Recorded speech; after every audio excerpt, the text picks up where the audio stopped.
Ini adalah video bagian kedua. Sekarang kita akan fokus memahami kalimat instruksi tugas dalam suatu trigger essay. Kalimat instruksi tugas mengandung kata-kata instruksi dan kata-kata konten.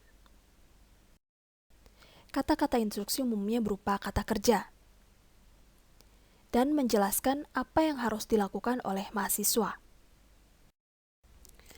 Kata-kata konten mengandung informasi mengenai topik tugas yang dikerjakan, aspek atau sisi khusus dari topik tersebut, dan fokus pembahasan dari topik yang kita kerjakan, yang meliputi konteks tempat, waktu, dan keadaan yang berkenaan dengan suatu topik.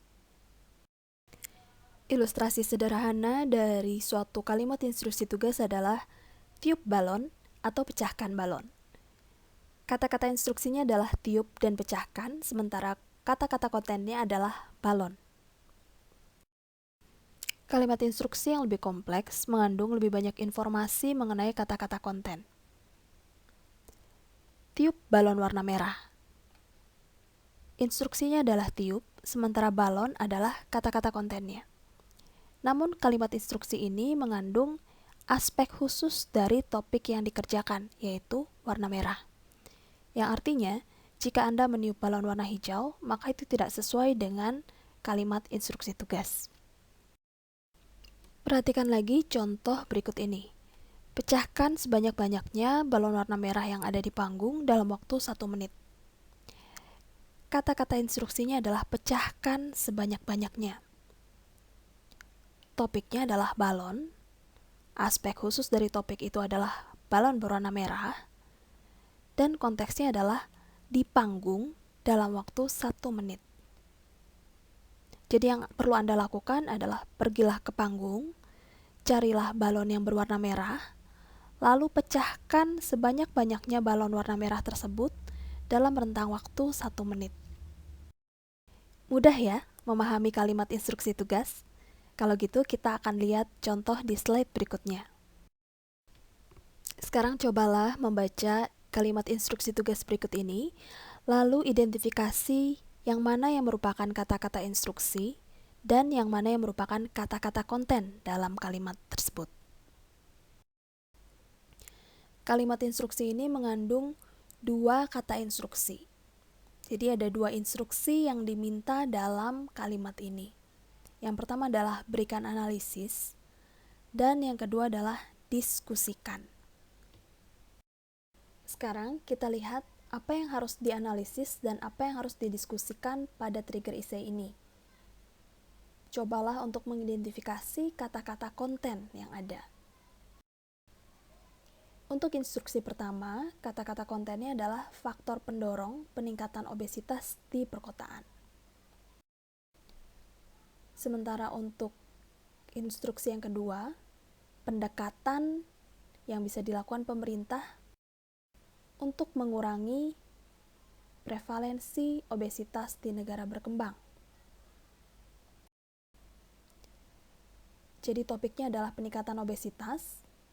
Aspek atau sisi khusus yang dibahas dari peningkatan obesitas ini adalah faktor pendorong dan pendekatan untuk mengurangi. Fokus atau konteksnya adalah di perkotaan, di negara berkembang seperti Indonesia. Jangan lupa, ketika mengerjakan kedua instruksi tugas di atas, masih ada hal lain yang jangan dilewatkan. Perhatikan kalimat yang dicetak dengan warna merah. Ini adalah materi tambahan yang perlu dipertimbangkan. Kalimat ini meminta adik-adik untuk mempertimbangkan berbagai pendekatan yang telah dilakukan di negara lain dan keberhasilannya. Pendekatan apa? Pendekatan seperti yang diminta di instruksi nomor 2. Diskusikan pendekatan yang dapat dilakukan pemerintah untuk mengurangi prevalensi obesitas di negara berkembang seperti Indonesia.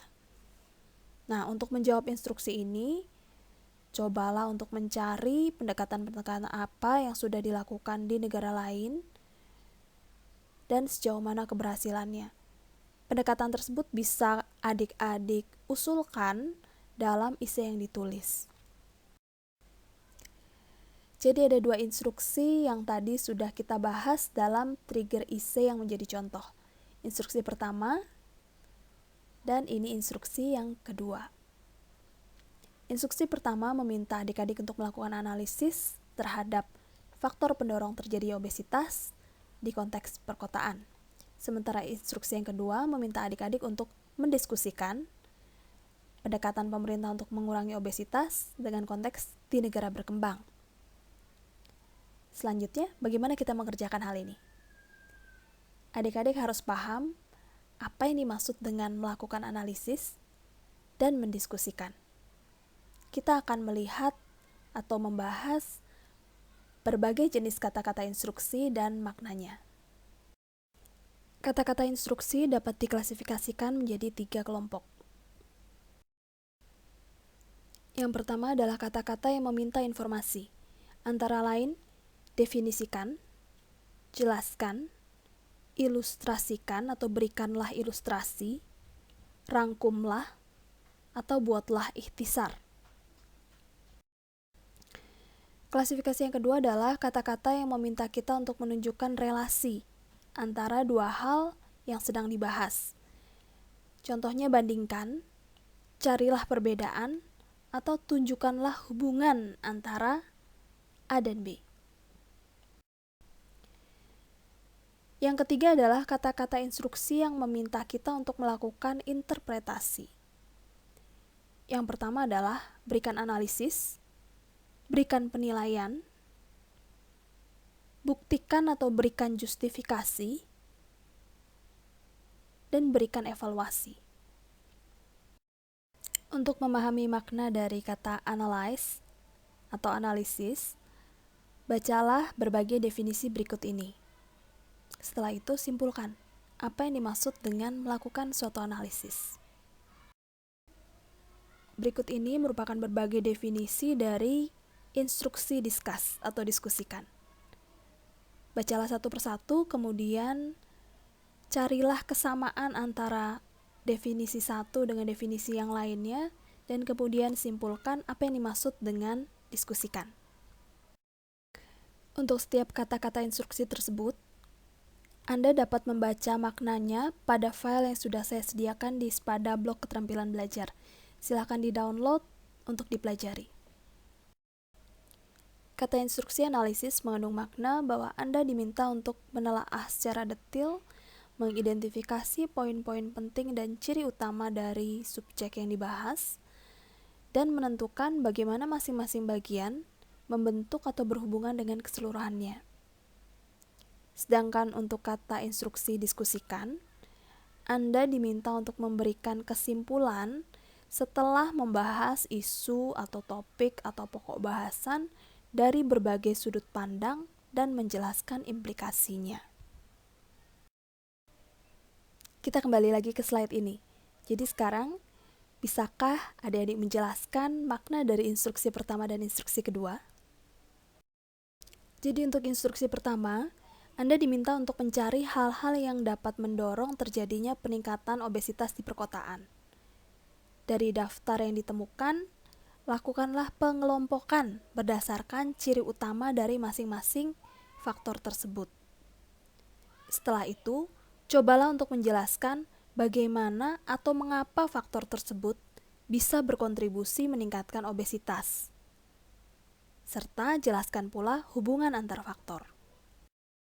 Untuk instruksi yang kedua, Anda diminta untuk menjelaskan pendekatan yang bisa dilakukan oleh pemerintah untuk mengurangi obesitas. Ingat, yang diminta adalah pendekatan yang bisa dilakukan pemerintah untuk mengurangi obesitas. Ini berbeda dari pendekatan individu atau pendekatan kelompok tertentu. Jadi pendekatan yang diminta ada di level pemerintah. Nah, dalam menjawab instruksi ini, Anda diminta untuk memfokuskan bahasannya pada hal-hal yang bisa dilakukan oleh pemerintah di negara berkembang. Jadi carilah contoh dari negara-negara berkembang yang kira-kira memiliki karakteristik sama dengan Indonesia. Selain itu, Anda juga perlu menjelaskan kemungkinan implikasi dari pendekatan ini. pro kontranya, tantangannya, atau faktor yang bisa mendukung. Nah sekarang, cobalah untuk membaca trigger essay yang adik-adik dapatkan dan lakukan hal-hal berikut ini. Identifikasi kalimat instruksi tugas pada deskripsi penugasan atau trigger essay, kemudian identifikasi kata-kata instruksinya dan kata-kata kontennya, cari makna dari kata-kata instruksi, dan buatlah daftar hal-hal apa yang harus ada dalam tulisan adik-adik. Semoga bermanfaat. Terima kasih.